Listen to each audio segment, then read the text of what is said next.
बारामती लोकसभा मतदारसंघ निवडणुकीचा फॉर्म भरण्यापूर्वी अजित पवार आणि सुनेत्रा पवार यांनी पुण्यात श्रीमंत दगडूशेठ हलवाई गणपतीला आरती केली। त्या आरतीचे फोटो आणि सांगलीच्या फॉर्म भरण्याच्या वेळात संभाजी भिडे यांची अजित पवारांनी घेतलेली भेट या दोन्ही फोटो एकत्रित करत रोहित पवार यांनी अजित पवारांवर टीकास्त्र सोडले आणि त्यालाच प्रत्युत्तर म्हणून रोहित पवार जागो अशाचं ट्विट करत रोहित पवारांना ज्या नेत्यानं उत्तर दिले त्या म्हणजे रुपाली ठोंबरे। त्या स्वतः आपल्यासोबत आहेत। ताई, खरं तर अजित पवार आणि सुनेत्रा पवारांनी एकत्रित आरती केली, त्यानंतर संभाजी भिडे यांना सांगलीत भेटले अजितदादा। तो फोटो व्हायरल झाला, त्याच फोटो कोलॅज करून एकत्रित करून रोहित पवारांनी अजित पवारांवर टीकास्त्र असं सोडले की महात्मा फुले वाडा समोरच होता किंवा भिडे वाडा होता, त्याला तुम्ही नतमस्तक झाला नाहीत पण भिडेंना भेटलात म्हणून ही वृत्ती का, आणि त्याला तुम्ही आता प्रत्युत्तर दिले। रोहित पवार आणि बालमित्र मंडळ यांना मी पोस्टमधनच उत्तर दिले, जागो रोहन प्यारे जागो, रोहित प्यारे जागो। मुळामध्ये लक्षात घ्या की रोहित पवारांनी ती पोस्ट काल मला वाटतं 10-10:30च्या दरम्यान केलेली आहे। मला माहित नाही, मला बहुतेक असं वाटतं की ही पोस्ट त्यांच्या कार्यकर्त्यांनी वगैरे केली असेल, ते स्वतः हँडल करतात की नाही मला त्याची कल्पना नाही, परंतु त्यांच्या पोस्टवरनं आले म्हणल्यानंतर तेच त्याला जबाबदार आहेत। माननीय अजितदादा आणि सुनेत्रा वहिनींनी अर्ज भरण्यापूर्वी गणपती बाप्पाचं म्हणजे श्री गणेशा करत असताना आपण चांगलं कार्य करत असताना गणपती बाप्पाचं आपण दर्शन घेतो, हे सर्वजणच घेतात। त्याप्रमाणे त्यांनी दगडूशेठ गणपतीची आरती केली, नतमस्तक झाले आणि तो अर्ज भरला। आता हा अर्ज भरल्यानंतर समोर जो भिडेवाडा आहे, ज्या क्रांतीज्योती सावित्रीबाई फुलेंनी शिक्षणाची ज्योत मुलींमध्ये रोवली, त्याला निधी देणारे माननीय अजितदादांवर का हे रोहित दादांना माहिती नाहीये। आणि त्याची जेव्हा ती जागा ताब्यात घेतली पालिकेनी तेव्हा सकाळी 5:30 वाजता रोहित दादा अजितदादा तिथं उपस्थित होते, ती पाहणी केली आणि त्याचा शुभारंभ आणि काम कशा पद्धतीने चाललंय याचा आढावा घेणारे हे माननीय अजितदादा होते।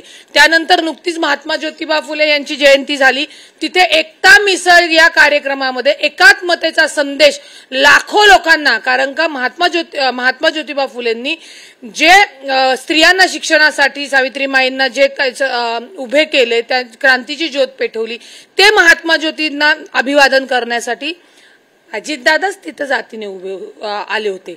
तुम्ही मला त्या कार्यक्रमात दिसलं नाही, असो प्रत्येकाचा पाठ असतो। आणि त्याच प्रचाराच्या दरम्यान भिडे गुरुजी हे सांगलीमध्ये भेटले।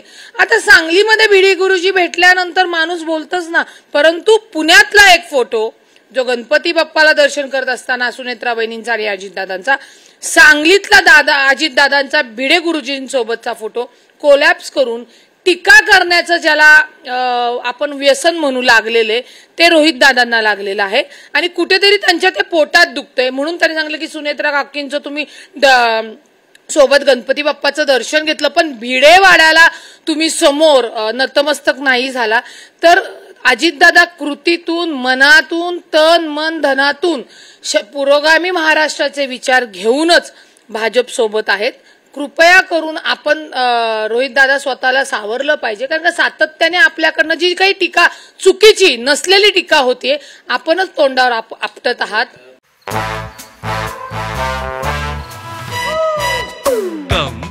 Come my love, please don't say no baby, come my love। V Guard के air coolers extra large cooling pads के साथ जो अच्छों को ठंडा करे। V Guard air coolers, long lasting cooling. ही सगळी वैचारिक लढाई आहे। संभाजी भिडेंना राष्ट्रवादी काँग्रेसचा आधीपासून विरोध होता, जी वक्तव्य होती त्याला शरद पवार साहेबांनी किंवा अजित पवारांनी विरोध केलेला आहे, पण आता भाजपसोबत गेल्यामुळे अजित पवारांची वैचारिक जी दृष्टी आहे ती बदलली असं वाटतंय। मुळात तुम्ही गैरसमज करून घेतात। भिडे गुरुजींनी जी काही वक्तव्य चुकीची केलेली आहेत त्यावेळेला विरोधच केलेला आहे, त्यावेळी आम्ही टीकाही केलेली आहे आणि अजून जरी भिडे गुरुजींनी अशी चुकीची काही वक्तव्य केली तर आम्ही टीकाच करणार आहोत। परंतु ती टीका केल्यानंतर एखाद्या कार्यक्रमामध्ये किंवा सामाजिक क्षेत्रामध्ये काम करत असताना भिडे गुरुजी जर समोर आले तर त्यांच्याशी बोलायचं नाही का हो? का त्यांचे ते वक्तव्य चुकलंय म्हणून आपण त्यांच्याशी बोलण्यावर बहिष्कार टाकणार आहोत? समाजामध्ये राजकारणामध्ये काम करत असताना काहीतरी तुम्ही नीतिमूल्य ठेवली पाहिजेत. तुमचे विचार वेगवेगळे आहेत, मनभेद नाहीये, तुमचे शत्रुत्व नाहीये. त्याच्यामुळे भिडे गुरुजी सांगलीमध्ये भेटल्यानंतर तुम्हाला माहिती का भिडे गुरुजींचे किती शिष्य लोक आहेत की जे त्यांच्या सोबत आजही किल्ल्यांवर गुरुजी जे काही त्यांना शिक्षण देतात ते शिक्षण मुलं घेतातच ना. त्यातनं गुरुजींचं जे वक्तव्य चुकलेले ज्या वेळेला त्या वेळेला त्याचा विरोधच केलेला आहे आणि विरोधच करणार. त्याच्यामध्ये विचारधारा बदलली किंवा आम्ही भाजप बरोबर गेलो म्हणून असं झालो असा कोणताही नाही.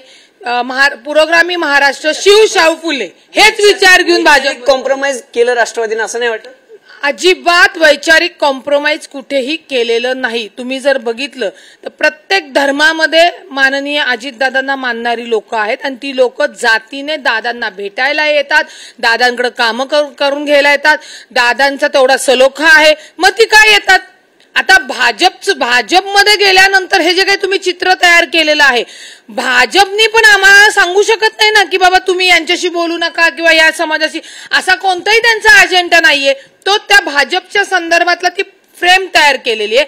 आणि हो ज्यावेळी जो पक्ष चुकलेला आहे किंवा चुकीचं वक्तव्य आलेलं आहे त्यावेळी आम्ही त्याला विरोध केलेला आहे, बोललेलो आहोत. त्यामुळे अजितदादांची कोणतीही विचारशैली ही बदललेली नाही. उलट सातत्याने विरोधकांकडे कुठलाच मुद्दा नसल्यामुळे हे असले काहीतरी पोस्ट आणि ट्विट करतात आणि नाईलाजाने आम्हाला जर अशी चुकीची पोस्ट आणि टीका करण्यात आली तर आम्हाला त्याला उत्तर द्यावं लागतंय.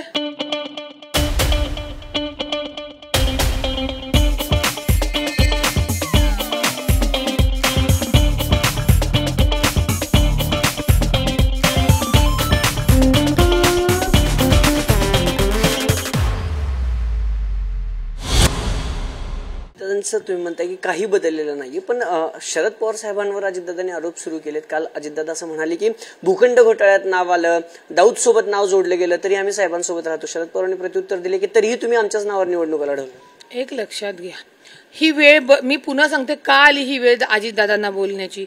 सातत्याने महाविकास आघाडी अजितदादांचा 70,000चा घोटाळा 70,000चा घोटाळा महाआघाडीतली लोक हे सातत्याने बोलतात. हे जेव्हा महाविकास आघाडीचं सरकार माननीय अजितदादा चालवत होते, उपमुख्यमंत्री जरी उद्धव साहेब असले तरी अजितदादांच्या प्रशासनावर त्यावेळी महाविकास आघाडीतल्या लोकांना अजितदादा हे देव वाटत होते.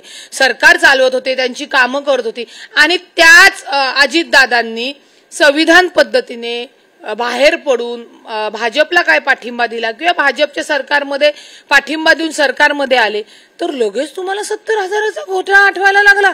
मग जर अजितदादांवर काम सरकारमध्ये किंवा राजकारणामध्ये काम करत असताना आरोप झाले, त्याला त्यांनी उत्तर दिलं, त्याच्यात निर्दोष झाले, त्याप्रमाणे मोठ्या साहेबांवरही अनेक आरोप झालेले आहेत. आरोप झाले म्हणजे तुम्ही त्याच्यात दोषी झालेला नाही आहात, पण तुम्ही दोषी नसताना जर सातत्याने तुमच्याकडे कुठलाच विकासाचा मुद्दा नाही, कुठलाच जनतेला तुम्ही एक विकासाचे धोरण देऊ शकत नाही, इम्प्लिमेंट देऊ शकत नाही, म्हणून तुम्ही जर नको ती टीका करणार असाल तर अजितदादांनी त्याला परत सांगते शरद पवार साहेबांच्या लोकांकडनं मोठ्या साहेबांकडनं जे आरोप होतात त्याला उत्तर दिलेलं आहे की साहेब तुमच्यावर सुद्धा आरोप झाले, परंतु आम्ही कधी नाही म्हणलो की तुमच्यावर आरोप झालेत आणि तुम्ही असे आहात, आम्ही तुमच्या सोबतच काम केलं. आणि माननीय शरद पवार साहेबांनी राष्ट्रवादी स्थापन केली हे कोणी टाळतच म्हणजे नकार देतच नाहीये. त्याच्यामुळे सातत्याने आमच्या नावावर आता तुम्हीच ज्येष्ठ म्हणून तिथे होता, वयाच्या 84व्या वर्षी तुमचा पक्ष तिथे आलेला आहे, तर याच्या आधीच्या निवडणुका साहजिकच आहे मोठ्या साहेबांच्याच नावावर होणार. कबूल करताय की राष्ट्रवादी शरद पवार साहेबांनी स्थापन केलेले हे कुणीही नाकारलेलं नाही.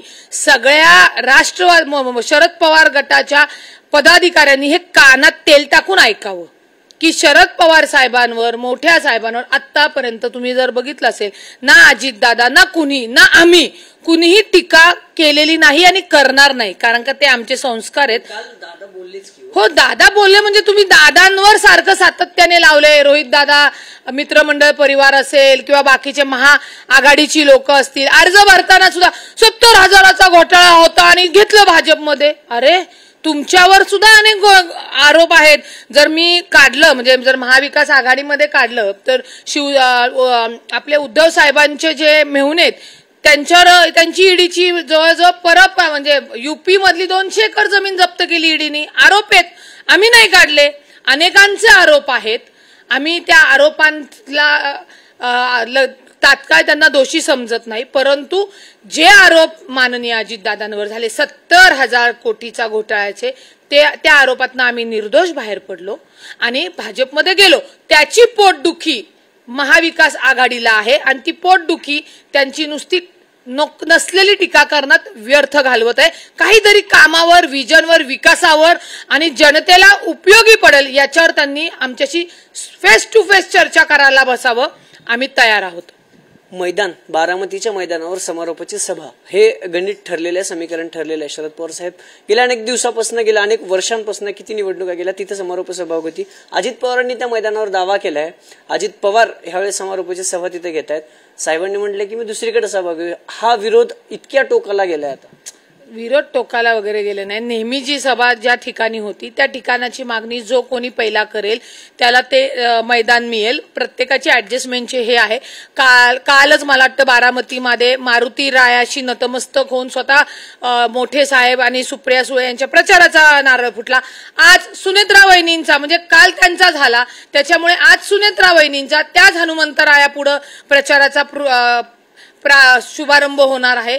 आपण लक्षात घेतलं पाहिजे की या राजकारणामध्ये करत असताना आधी एकत्रितपणे होते, आता वेगवेगळे आहेत. तर ते मैदान मागणं, ती परमिशन मागणं हा त्या भाग आहे, त्या प्रक्रियेचा भाग आहे. जर समजा आज आम्ही केलं तर उद्या ते करतील, उद्या त्यांनी केलं, आम्हाला आज नाही मिळालं तर परवा आम्ही करू. ह्या परमिशन 2 उमेदवार असले की या ऍडजस्टमेंट कराव्या लागतात. आणि मला वाटतं की लोक आता फार प्रॅक्टिकल शिकलेले आहेत, त्याच्यामुळे त्यांना ह्या गोष्टी माहिती आहेत. त्यामुळे या बारीक सारीक गोष्टी काढण्यापेक्षा बारामतीकर मतदारसंघांना 15 वर्षानंतर सुद्धा पाण्यासाठी वनवन का करावी लागती याचं उत्तर जर खासदारांनी दिलं तर आपण मानू. शेवटचा प्रश्न होता, द्रौपदीचं विधान जर दुसऱ्या कुठल्या नेत्याने केलं असतं तर रुपालीताईंनी रान पेटवलं असतं. रुपाली आता शांत नाही. एक लक्षात घ्या, द्रौपदीचं विधान जी तुम्ही कथा सांगताय मी तुम्हाला परत सांगते की महाभारतामधली ती कथा आहे. दादाचं विधान मी सांगते ना तुम्हाला काय होतं की दादांचं विधान स्टेजवर नव्हतं की बीडमध्ये ज्या काही मुली गर्भात मारल्या जातात तो भयान प्रकार, गंभीर प्रकार एवढा आहे की अशा वेळेला 1000 मुलांमागे जर 700 आणि 800 मुली पर्यंत ती संख्या आली होती. जर अशा गर्भात मुली मारल्या गेल्या तर द्रौपदी सारखी वेळ येऊ शकते. याचं विधानाचं तुम्ही गांभीर्य लक्षात घ्या. दादांना काय सांगायचंय. आणि हेच महाभारत लहानपणी तुम्ही असेल किंवा मी असेल रविवारच्या दिवशी 10 वाजता पूर्ण कुटुंब बसून ते महाभारत आपण बघायचो. त्याच्यामध्ये द्रौपदी, कौरव, पांडव, द्रौपदीची साडी ओढत असताना म्हणजे वस्त्रहरण होत असताना श्रीकृष्ण तिथं तिला साथ द्यायला येतात. हे सगळे ही महाभारत बघितलं पाहिजे. आणि महाभारत रोहित दादांनी बघितलंय का नाही मला माहित नाही, कारण का त्यांचं ज्या घरात त्यांचं जन्म झालेला आहे, शिक्षण उच्च असणार आहे, त्यामुळे रामायण, महाभारत ही पात्र माहिती असणं गरजेचं आहे. जर रुपाली पाटील अजितदादांसोबत जरी नसती परंतु अजितदादांच्या ज्या भावना आहेत किंवा त्या जागेवर कुठल्याही नेत्याच्या भावना आहेत त्या समजायला मेंदू लागतो माझं म्हणणं आहे. आणि तुम्हाला विचार करायची तेवढी क्षमता लागते. त्यामुळे अजितदादांनी मुली गर्भात मारू नका, मुली गर्भात मारल्यानंतर काय भीषण परिस्थिती होती याचं एक उदाहरण स्पष्टपणे दिलेलं आहे. परंतु शेवटी परत विपर्यास त्यांना करायचा आहे आणि कुठेतरी टीका करायची आहे. दादांना विकासावर, डेव्हलपमेंटवर पकडू शकत नाही म्हणून असलं काहीतरी विधान करायचे आणि टीका करण्याचा प्रयत्न करतात. परंतु आम्ही प्रवक्ते बसलेलो आहोत ना, ते तुम्हाला जशास तसं वैचारिक चांगल्या पद्धतीने तुम्हाला हवं तसं भाषेत उत्तर द्यायला राष्ट्रवादी काँग्रेस पक्षाचे माननीय अजितदादांचे आम्ही प्रवक्ते रेडी आहोत. राष्ट्रवादी काँग्रेसच्या नेत्या रुपाली ठोंबरे आपल्यासोबत होत्या. अजितदादांना विकास या मुद्द्यांवरती विरोध करा, पण तुम्ही जर असा विरोध करत असाल तर त्याला प्रत्युत्तर द्यायला प्रवक्ते म्हणून राष्ट्रवादी काँग्रेस तयार असल्याची प्रतिक्रिया रोहित पवार आणि विरोधकांना रुपाली ठोंबरे यांच्याकडून देण्यात आली आहे. कॅमेरापासून तुषार नानावरेसह अभिजित पोते, TV9 मराठी, पुणे.